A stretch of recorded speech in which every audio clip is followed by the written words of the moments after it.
Ma chère ambassadrice, bonjour, bonjour. C'est avec un temps maussade que je débute cette vidéo. Mais pourquoi pas, ça change un petit peu. Ces derniers temps, il a fait très très chaud.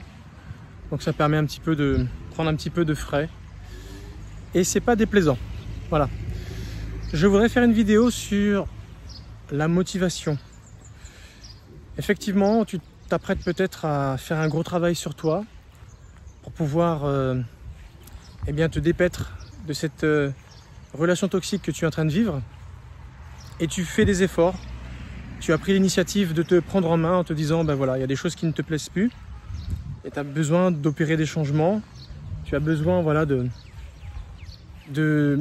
réfléchir, de méditer, de voir comment tu pourrais améliorer certaines des situations que tu peux vivre avec ta conjointe ou ton conjoint pour l'amener peut-être à changer certaines attitudes.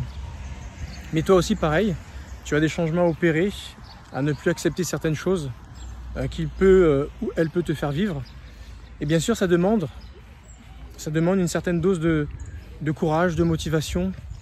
Et j'aimerais juste te donner une petite astuce pour que tu puisses y arriver sans que tu puisses perdre confiance, perdre courage. Parce que lorsque tu t'engages dans ce genre de choses, ben, il faut constamment être voilà, en action, motivé. Et tu sais que lorsqu'on se lance dans quelque chose, souvent, au début, on est tout feu, tout flamme. On a de bonnes intentions et voilà, une semaine, 2 semaines, 3 semaines, on prend un rythme. Et tout doucement, peut-être au vu des résultats qu'on commence à espérer et qu'on n'a pas forcément, quand on voit la réalité du terrain, quand on voit la réelle difficulté, et on se dit, wow, c'est une grande entreprise. Et quelquefois, voilà, on est un petit peu échaudé ou refroidi, peu importe de quelle façon tu veux le dire. Et notre élan de départ commence à se ralentir. Alors, ce que j'essaie de te dire au travers de cette vidéo, ne perds pas courage. C'est tout à fait normal. Ça fait partie des phases qu'on rencontre régulièrement dans une décision de vouloir changer dans sa vie. On a des hauts, des bas. Mais à partir du moment où tu as pris l'initiative pour opérer des changements, améliorer ton quotidien, dis-toi bien que ça va prendre du temps. Des fois, tu vas avoir des résultats inattendus. Et des fois, il va falloir attendre des mois, voire quelquefois des années, pour avoir un résultat vraiment escompté, positif, tel que tu l'imaginais. Alors, je voudrais juste te rappeler certaines choses qui sont très très importantes lorsque tu te lances dans ce genre d'initiative de vouloir améliorer ta vie.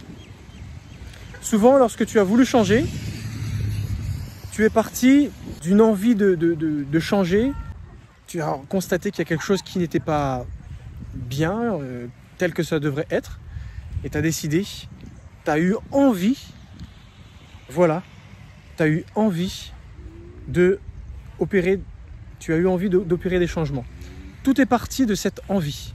Une envie, c'est quelque chose que tu nourris à l'intérieur de ton corps. Parce que tu te rends bien compte que ça ne correspond pas à ce que tu aimerais vivre. Ça ne correspond pas à ce que tu voudrais vivre, palper dans ta vie. Eh bien, en réalité, ce qui s'est passé, c'est que cette envie-là t'a donné accès à une certaine volonté.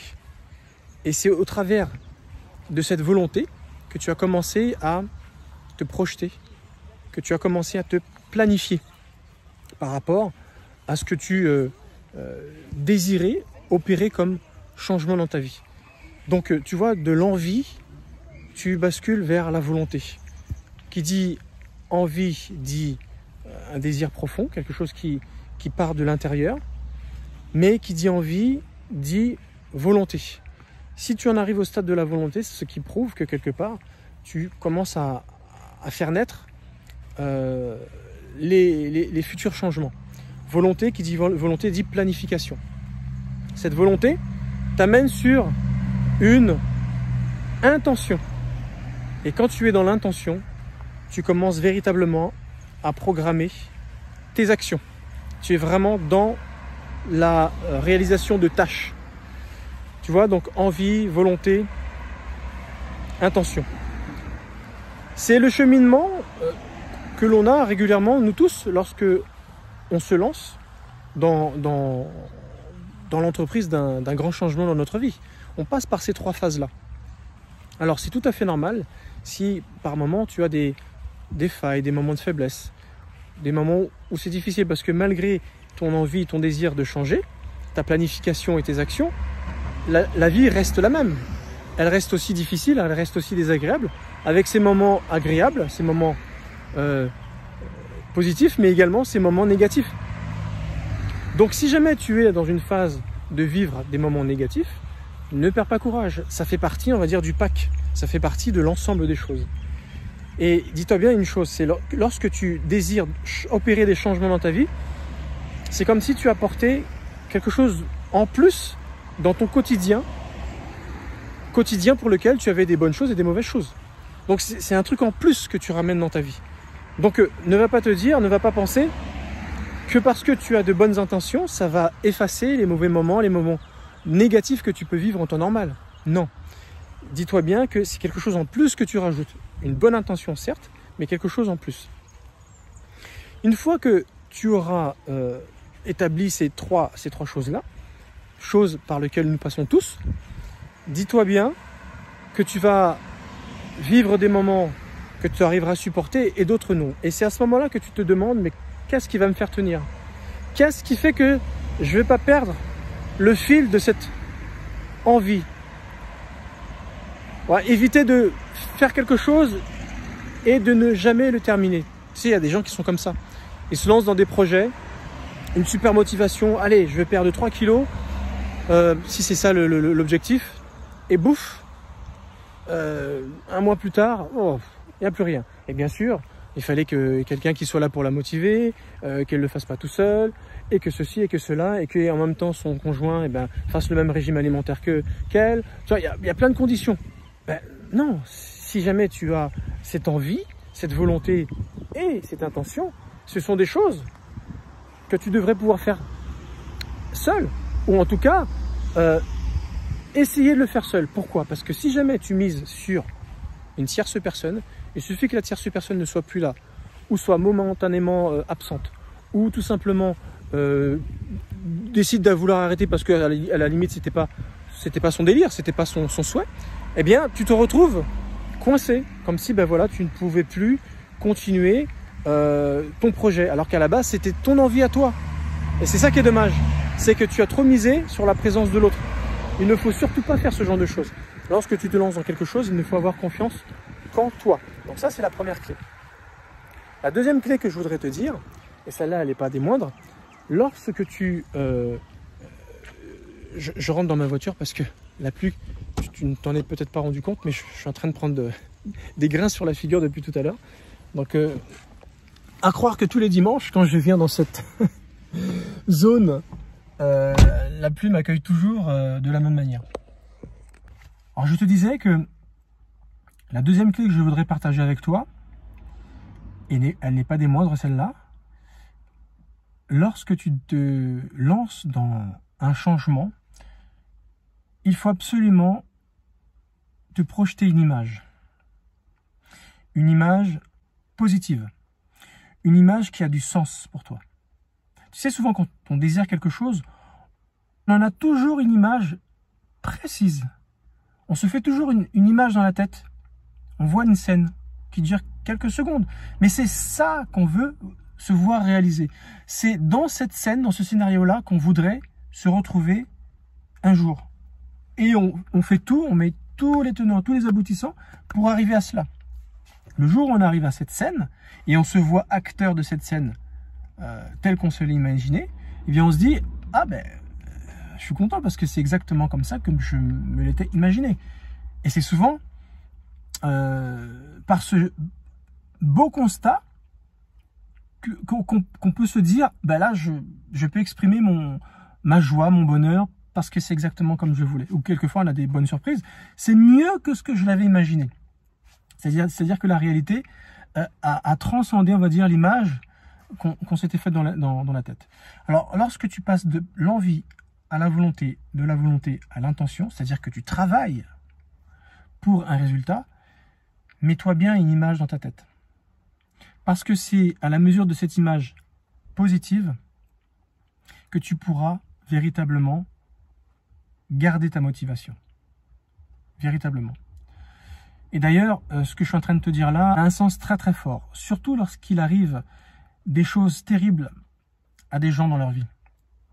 Des catastrophes naturelles, un accident, se retrouver voilà, aux prises avec les éléments de la nature, soit une tempête, soit une crue où il y a de l'eau où on se sent isolé voilà, par une avalanche et on est entre la vie et la mort. Souvent, ce qui sauve la vie des gens, c'est pas le physique fort qu'ils ont, parce qu'au bout d'un moment, ce physique-là va finir par se fatiguer. Alors si tu es dans l'eau, avec de l'eau jusque-là, tu peux nager, tu peux avoir des gros bras, tu vas t'épuiser. Donc ça veut dire que tes réserves physiques vont commencer à diminuer. Donc ce qui fait que tu peux pas miser tout sur ton physique. Si jamais, pareil, tu as un physique qui peut supporter le froid, oui, mais tu es isolé dans une crevasse, dans la glace, en haute montagne, et t'es porté disparu, ton corps, physiquement, il va pouvoir supporter l'hypothermie jusqu'à un certain point, et après c'est la mort. Donc tu ne peux pas miser sur ton physique. La seule chose sur laquelle, tous autant que nous sommes, petits, gros, maigres, grands, peu importe, ce qui fait notre véritable force, c'est l'image qu'on va se mettre mentale. C'est l'image mentale qu'on va se mettre dans notre esprit. Et souvent, quand on pose la question aux rescapés qu'on aura réussi à sauver quelques jours plus tard, on leur dit, mais comment vous avez fait pour tenir? Normalement, là, on aurait dû vous récupérer un légume, ou vous devriez être mort. J'ai pas cessé de penser à ma petite fille qui venait de naître. Et j'ai pensé à elle tous les jours. Je me projetais avec elle quand je la retrouverai, quand je la prendrai dans mes bras. Et j'ai pas arrêté de penser à elle. Ça a été une motivation positive, ça a été une image positive pour moi, qui avait un sens avec moi. Souvent, c'est cette histoire-là qu'on entend des gens. J'ai pas cessé de penser à mon mari, j'ai pas cessé de penser à ma femme, j'ai pas cessé de penser à ceci ou cela. Mais il y a toujours une image moteur qui a un sens. Fais la même chose pour ton changement. Envie, volonté, intention. Envie, désir profond. Volonté, planification. Intention, action. Et avec les aléas, parce que c'est quelque chose en plus que tu t'es donné dans ta routine de vie.